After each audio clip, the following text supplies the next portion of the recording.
Luc Châtel, vous êtes le président de la filière automobile, la plateforme de la filière automobile et mobilité, il ne faut pas oublier. L'hydrogène, c'est une énergie, un vecteur d'énergie qui est de plus en plus présent dans les discours. On sent que les pouvoirs publics soutiennent cela et ça fait partie maintenant de l'offre de l'industrie automobile française. Bien sûr, vous savez, nous défendons depuis toujours ce qu'on appelle la neutralité technologique, c'est-à-dire la diversité de solutions à apporter pour résoudre ce problème du changement climatique. Et donc, à ce titre-là, nous avons des investissements à la fois sur l'électrique batterie, sur l'e-fuel, mais énormément sur l'hydrogène. Et la force de la France, c'est de disposer à la fois de constructeurs, mais aussi de grands équipementiers et d'un savoir-faire dans nos PME qui sont totalement mobilisés sur cette technologie.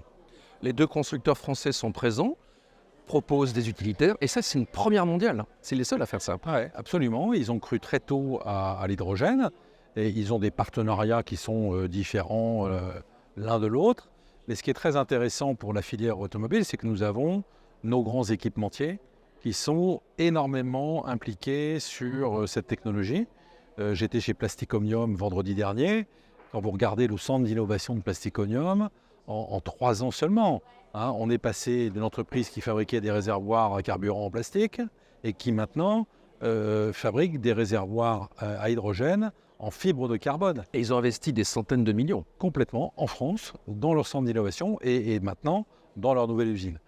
Quand je vois ce qui se passe avec Symbio, je serai début décembre pour inaugurer l'usine de Symbio, absolument, où nous avons donc l'association de 2 grands équipementiers de Forvia, de Michelin, mais aussi maintenant de Stellantis. Ça, c'est extraordinaire que ça se passe en France. Donc, on a la chance d'avoir sur ce segment-là un vrai savoir-faire avec des industriels de renom qui travaillent pour certains depuis très longtemps sur ce sujet, qui sont sur des technologies différentes. Là encore, neutralité technologique, ça fait partie, si vous voulez, de toute disruption technologique. C'est bien d'avoir des pionniers qui vont innover, apporter des solutions, puis à la fin, que le meilleur gagne.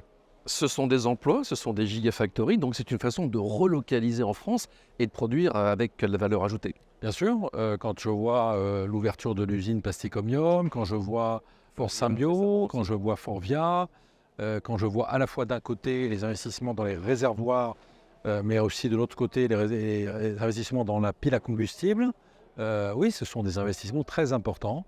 C'est une manière de localiser en France des projets du nouveau monde automobile. Alors les pouvoirs publics soutiennent l'hydrogène, on le sait. Ce qu'il faudrait à présent, c'est qu'ils intègrent également la mobilité dans la révision en fait, de la stratégie nationale. Alors on a France Hydrogène et on a notamment Patrick Koller qui est très présent, le patron de Forvia, dans France Hydrogène. Donc je pense qu'il y a aujourd'hui des structures qui existent au niveau du gouvernement qui font que le gouvernement a bien identifié cette technologie et veut l'accompagner, veut la soutenir.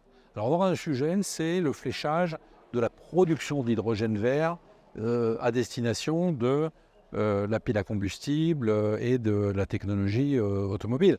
Parce que le pire serait qu'on destine la production d'hydrogène décarboné vers d'autres débouchés, d'autres solutions, comme par exemple l'industrie. Voilà. C'est-à-dire que si tout l'hydrogène vert fabriqué contribue à fabriquer de l'acier décarboné, à la fin, la pile à combustible, ça ira chercher et ira investir ailleurs. Voilà. Donc c'est très important qu'on travaille en amont avec l'ensemble de la filière et les pouvoirs publics sur ce sujet. Merci Luc Châtel. Merci à vous.